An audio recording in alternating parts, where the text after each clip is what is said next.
पश्चिम बंगाल में सत्ता गंवाने के 2 दिन बाद 22 मई को ममता बनर्जी ने राज्यपाल को एक तीखा पत्र लिखा। पत्र में उन्होंने आरोप लगाया कि केंद्रीय बलों ने बीजेपी के इशारे पर काम किया है और जनादेश को हाईजैक कर लिया। ममता बनर्जी ने लिखा, बंगाल में लोकतंत्र की हत्या की गई है, चुनाव आयोग मुखदर्शक बना रहा और बीजेपी ने धन बल और सत्ता बल का नग्न प्रदर्शन किया। और इसके जवाब में शुवेंदु अधिकारी ने तुरंत जवाब दिया। उन्होंने मीडिया से कहा, जब तक दीदी जीतती थी तब तक चुनाव आयोग और संविधान सही था। अब जनता ने उन्हें नकार दिया तो उन्हें सब कुछ गलत लग रहा है। हार पचाना सीखिए, बंगाल अब विकास चाहता है, हिंसा नहीं। तो चलिए बढ़ते हैं अगली न्यूज की ओर। नीट परीक्षा में पेपर लीक और बड़े पैमाने पर धांधली के आरोपों के बीच 23 मई को कांग्रेस नेता राहुल गांधी ने सीधे केंद्रीय शिक्षा मंत्री पर हमला बोला और उन्हें इस्तीफे की मांग की। राहुल गांधी ने ट्वीट किया और प्रेस कॉन्फ्रेंस में कहा, नीट परीक्षा पवित्र नहीं रही, ये देश के 22 लाख छात्रों के भविष्य के साथ सीधे तौर पर खिलवाड़ है।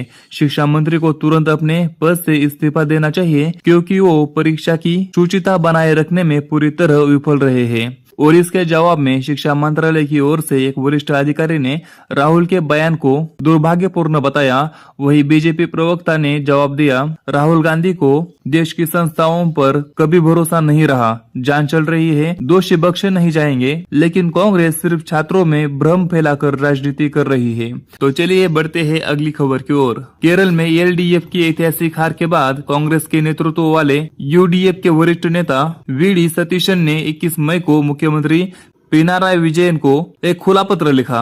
वी.डी. सतीशन ने पत्र में लिखा, केरल की जनता ने पिनाराई विजयन के अहंकार, भ्रष्टाचार और कुशासन को पूरी तरह से खारिज कर दिया है। यह जीत नहीं बल्कि आपके निरंकुश शासन के खिलाफ जनादेश है। आपको तुरंत इस्तीफा दे देना चाहिए। और इसके जवाब में मुख्यमंत्री पिनाराई विजयन ने हार स्वीकार करते हुए सतीशन को जवाब दिया, कांग्रेस की यह जीत अस्थायी है। लेफ्ट हमेशा गिरकर उठना जानते हैं।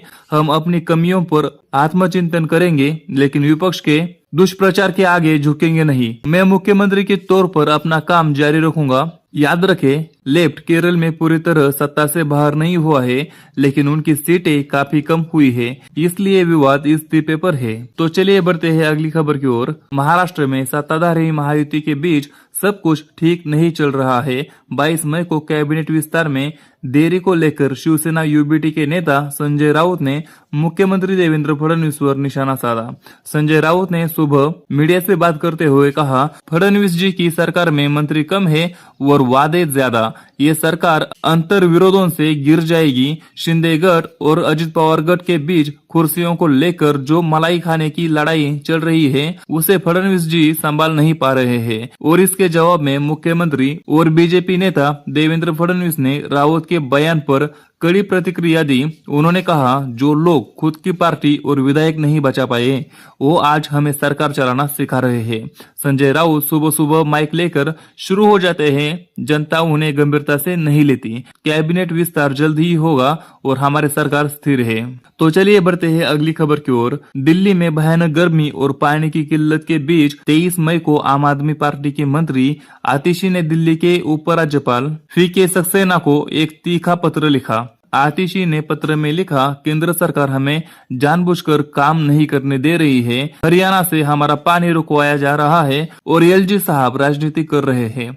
दिल्ली की जनता प्यासी मर रही है और आप चुप बैठे हैं। और इसके जवाब में एलजी ऑफिस ने तुरंत पलटवार किया और आतिशी के आरोपों को बेबुनियाद बताया। LG VK. सक्सेना की ओर से कहा गया कि दिल्ली सरकार अपनी नाकामी छुपाने के लिए दूसरों पर दोष मढ़ रही है। पानी की किल्लत आप सरकार के कुप्रबंधन और टैंकर माफियाओं को संरक्षण देने के कारण है, न कि केंद्र के कारण। तो आइए बढ़ते हैं अगली खबर की ओर। आसाम विधानसभा चुनावों के नतीजों में कांग्रेस की करारी हार होने के बाद राहुल गांधी ने प्रेस कॉन्फ्रेंस में बीजेपी और चुनाव आयोग पर गंभीर आरोप लगाए। राहुल गांधी ने कहा कि बीजेपी ने आसाम चुनाव जीतने के लिए पैसे, पावर और चुनाव आयोग का गलत इस्तेमाल किया है।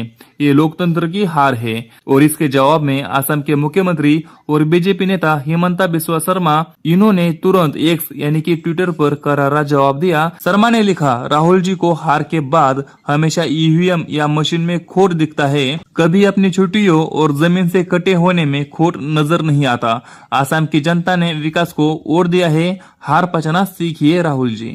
तो आइए बढ़ते हैं अगली खबर की ओर। कांग्रेस अध्यक्ष मल्लिकार्जुन खड़गे ने बढ़ती महंगाई और बेरोजगारी को लेकर प्रधानमंत्री नरेंद्र मोदी को एक पत्र लिखा और उन पर सीधा हमला बोला।